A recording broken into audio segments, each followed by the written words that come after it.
PTM है वो रखी गई। अभिभावक की उपस्थिति जरूरी है क्योंकि कुछ अभिभावकों को तो ये भी पता नहीं रहता कि उनका बच्चा स्कूल कब जा रहा है, कितने दिन से स्कूल जा रहा है।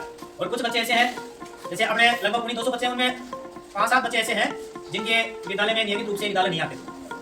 तो उन्हें अभिभावकों को ये पता चले कि मेरा बच्चा अन्य बच्चों से किस क्षेत्र में पिछड़ा हुआ है। और देखो, आप अगर विद्यालय नियमित रूप से आओगे तो यहाँ आपको कुछ ना कुछ सीखने को जरूर मिलेगा।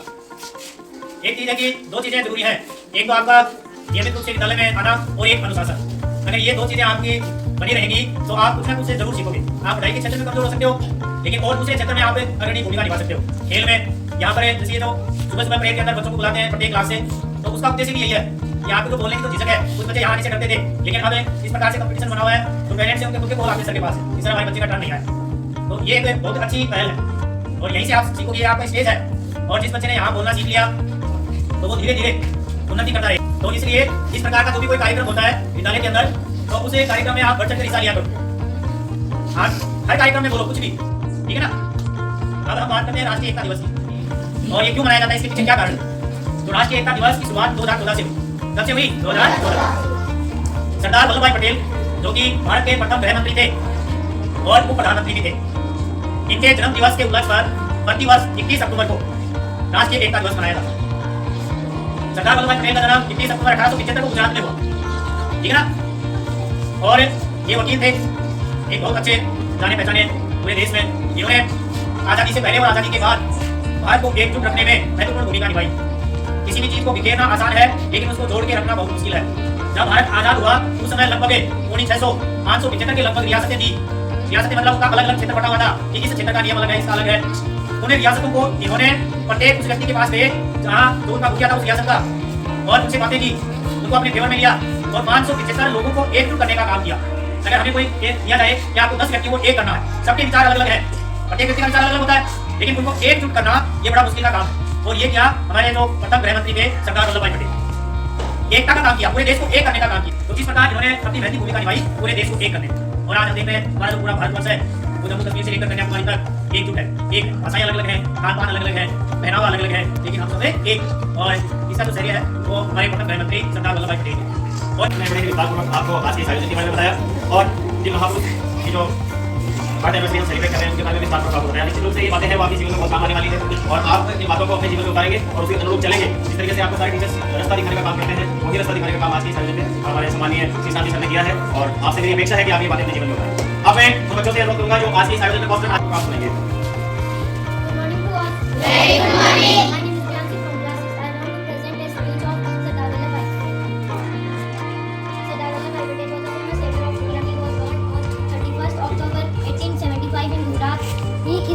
Iron Man of India.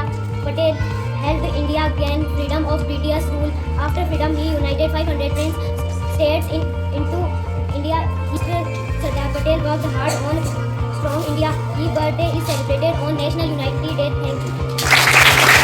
कुछ ऐसे काम किए थे अलग हटके, बाकी लोगों ने अलग हटके उन्होंने ऐसे काम किए थे, उनके जीवन से हमें प्रेरणा मिलती है। इसलिए ये जयंतियां हैं, ये पुण्यतिथि होती है, वो हम सेलिब्रेट करते हैं स्कूलों में अलग अलग जगह पे, ताकि आपको इनसे सीखने का अवसर मिले। हमें बहुत ही होनहार छात्रा प्रोफेसर शान से डिम्पल है, वो आपके सामने अपने विचार प्रस्तुत करना चाहती है। छात्रा Dimple. Good morning, Mr. Principal, sir, teacher, and my dear brother and sister. My name is Dimple. I read in class 7. Today we are celebrating Indian National Unity Day. Sardar Vallabh Bhai Patel, also known as the Iron Man of prominent leader is a Indian independence movement as a first deputy prime minister and home minister in India. Born on 31st October 1875. Nadat Gujarat, Patel hailed at a farmer's family. He was self-taught individual who passed through the law examination and a successful barrister in Ahmedabad. He remembered a simple unity of integrity and determination. The Statue of Unity and the world tallest statue of India. He was died on 31st October 2018. Thank you.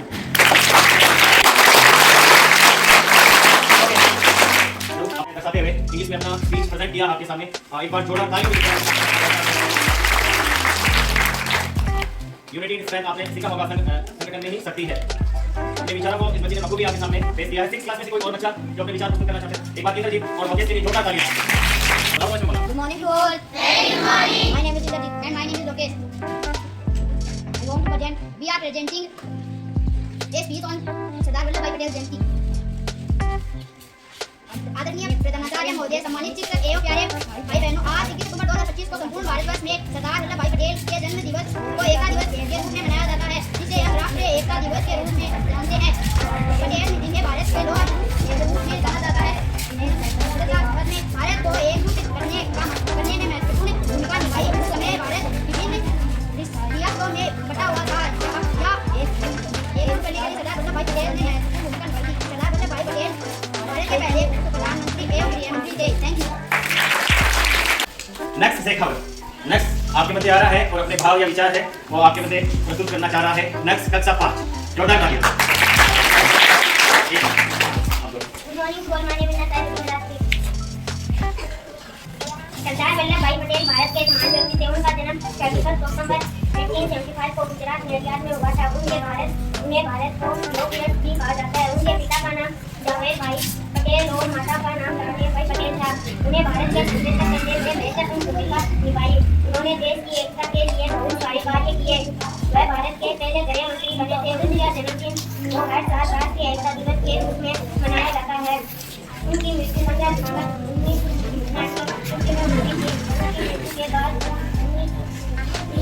Bharat के रत्न से सम्मानित किया गया था। उससे पहले आज की इस ओकेजन पे इन 3 बच्चों ने पोस्टर बनाए हैं और पोस्टर आपके सामने प्रेजेंट कर रहे हैं। तीनों बच्चे Tusi from class 6, Dimple Kanwar from class 7 and Ayaan Khan from class 6। एक बार जोरदार तालियों के साथ ऐसे हम और याद करें। Sharma from class 6। काम जो किया वल्लभ भाई ने वो बच्चों का खेल नहीं था, भारत माँ का सच्चा सपूत वो वीर वही पटेल था। कुछ फूलों ने की थी बागवत, उन्हें पल में धो डाला, सबको दौड़ धूप सुख में सुंदर पार कर डाला। उनकी भूख पुकार से कांप उठा था सारा संसार। लोहे से इरादे वाला देश का सत्ता छाया लोहा पुरुष सरदार। इसने सरदार वल्लभ भाई पटेल के प्रति अपने जो भाव थे वो प्रस्तुत किए हैं। छात्र मोहित के लिए एक बार फिर से तालियां।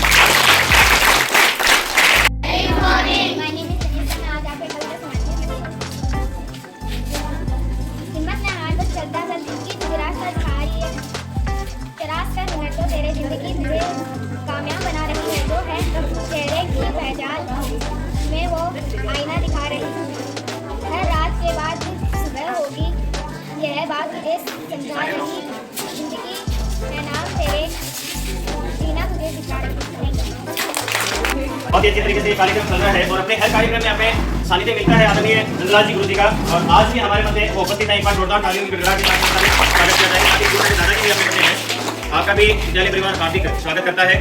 और आज पेरेंट्स टीचर मीटिंग भी है, साथ में अपन एकता दिवस भी इस अवसर पर सेलिब्रेट कर रहे हैं। और 10 बजे से कंटिन्यू ये एकता दिवस का कार्यक्रम चल रहा है और बच्चों ये बहुत ही तन्मयता के साथ में रुचि ले रहे हैं इस कार्यक्रम में। पोस्टर बना के लाए हैं आप सब लोग अपने भावों को भी प्रस्तुत कर रहे हैं। भले वो स्पीच हो, भले वो कविता हो, भले वो कोई गीत हो, आप निरंतर 10 बजे से इस कार्यक्रम में बने हुए हैं। बहुत शानदार कार्यक्रम आपकी उपस्थिति की वजह से ये चल रहा है और आपकी सहभागिता के साथ में ये कार्यक्रम चल रहा है। अब मैं आ रहा हूँ 4th क्लास के बाद में 3rd क्लास। अगर 4th क्लास में कोई और बच्चा है जो अपने भावों को विचारों को यहाँ प्रस्तुत करना चाहता है, सिद्धांत आज बहुत ही सुंदर तरीके से अपने विचारों को यहाँ प्रस्तुत किया है। अब जैसा कि मैंने आपसे वादा किया था कि आप में से ही जो 3 बच्चे पोस्टर बना के लाए हैं वो तीनों को फर्स्ट रैंक आपको देनी है। तीनों पोस्टर आपने देखे हैं तो एक बार मेरे को ना जो स्व प्रेरणा से यहाँ आ गया है और वो सारे बच्चे तारीफ के काबिल और उन सारे बच्चों को सम्मानित करेगा विद्यालय परिवार। एक बार उन सारे बच्चों के लिए जोरदार तालियां। जो चिल्ड्रंस डे आ रहा है 14 नवंबर को, आ रहे हैं ना चिल्ड्रंस डे? 14 नवंबर को बाल दिवस के उपलक्ष्य में जो कार्यक्रम आयोजित होगा उस कार्यक्रम में जो बच्चे विनर रहे हैं उन सबका सम्मान किया जाएगा। पहले भी अपने प्री दिवाली सेलिब्रेशन में भी अपने कुछ कंपटीशन हुए थे उनमें, और आज जो बच्चे जिन्होंने पार्टिसिपेट किया है जो विनर हैं उन सबको सम्मानित किया।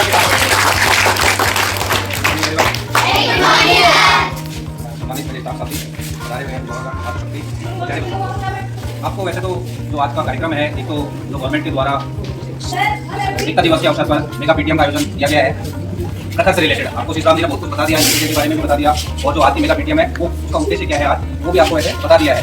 उसी को मैं थोड़ा बहुत रिपीट कर देता हूँ। पहले तो यूनिटी डे के बारे में, जैसा कि आपको पता है कि आज हमारे एक महान पुरुष जिनको आयरन मैन ऑफ इंडिया या लौह पुरुष, भारत के लौह पुरुष कहा जाता है, सरदार वल्लभ भाई पटेल, उनका जन्म दिवस है। और उसके उपलक्ष्य में भारत सरकार ने 2014 के अंदर आज के दिवस को राष्ट्रीय एकता दिवस, नेशनल यूनिटी डे के रूप में मनाने का निर्णय किया था और तब से ये लगातार हर वर्ष 31 अक्टूबर को ये मनाया जाता है। इसी के लिए एक इनको श्रद्धांजलि देने के लिए अभी बार बार में बात आ रही थी स्टैच्यू ऑफ यूनिटी, इसके बारे में थोड़ा सा बता देता हूँ।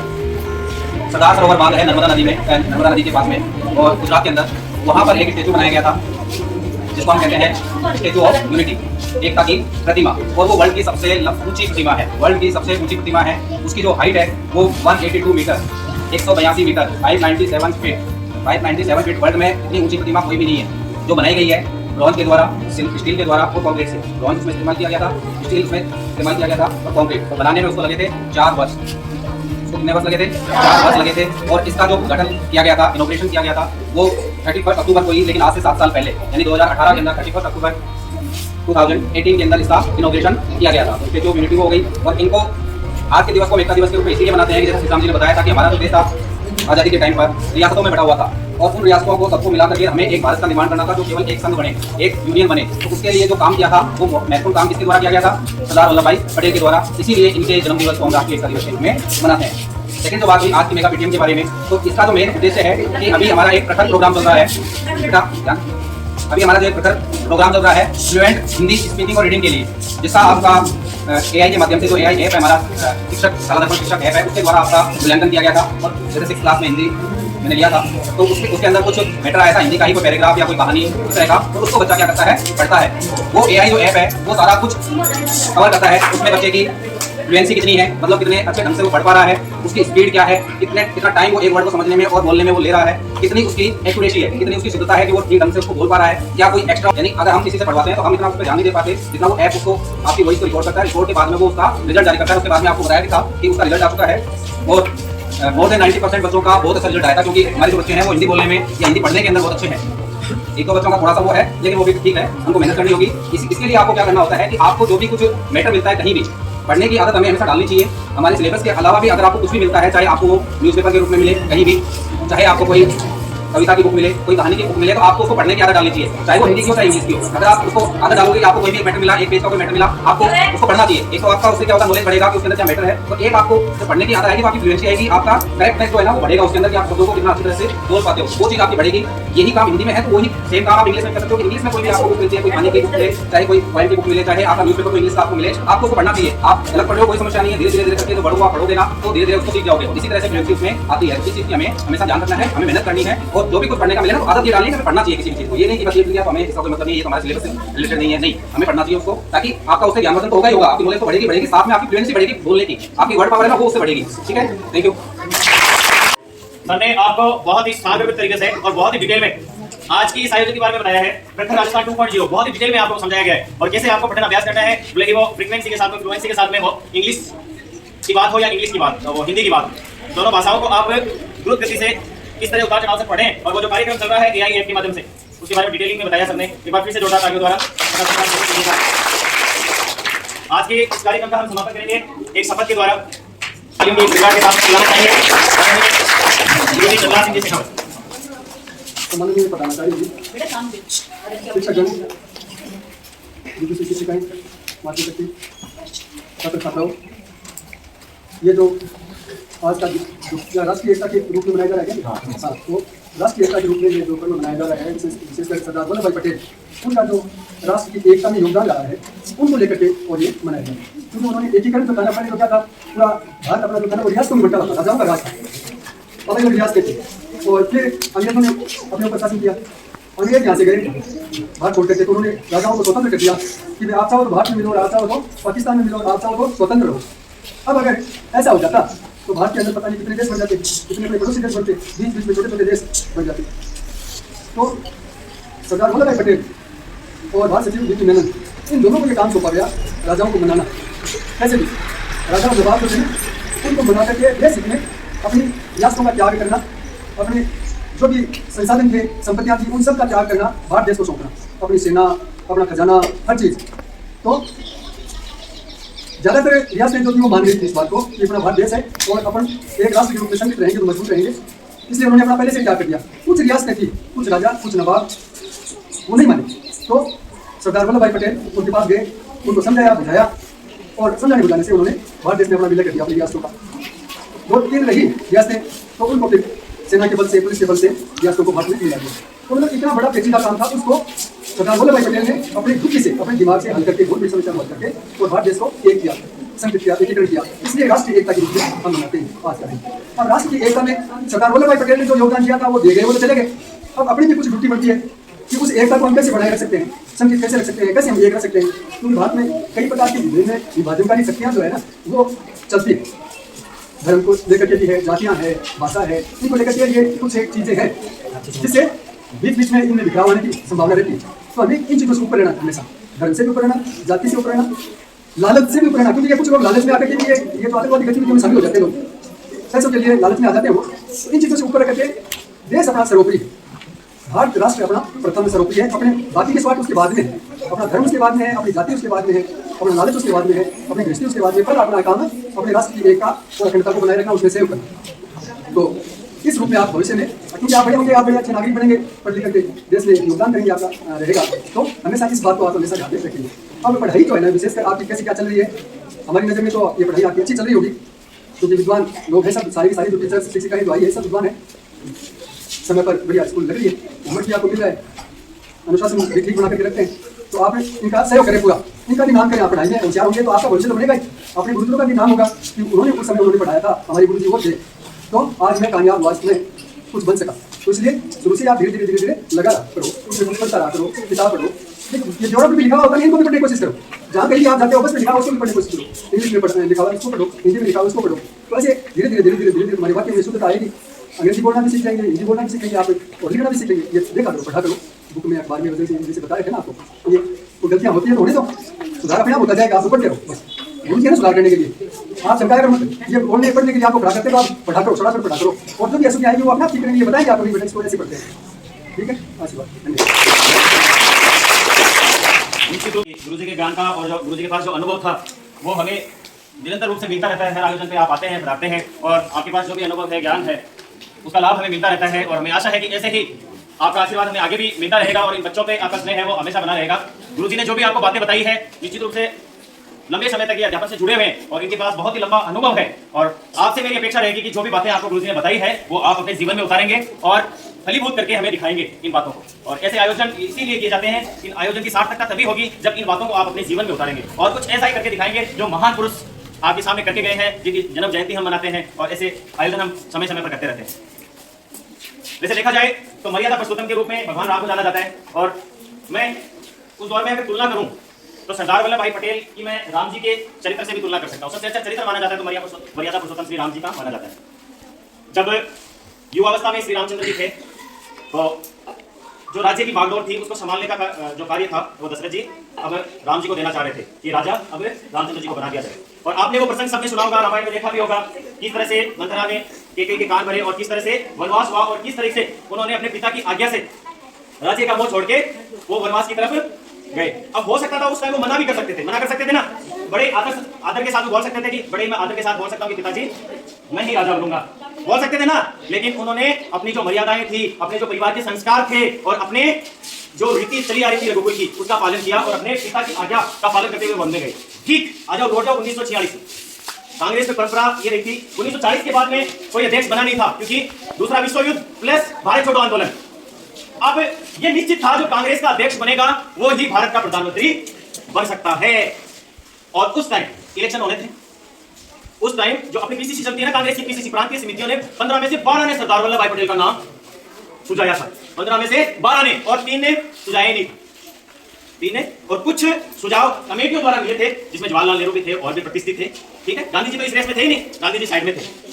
उस टाइम गांधी जी ने सरदार वल्लभ भाई पटेल को बुलाया कि सरदार आप ये चुनाव नहीं लड़ेंगे, आप इससे पीछे हो। उस परिस्थिति में कोई भी कारण रहे होंगे और गांधी जी की कोई भी सोच रही होगी, क्या पता उनकी अवस्था की सोच रही थी, क्या वो 70 से 72 साल के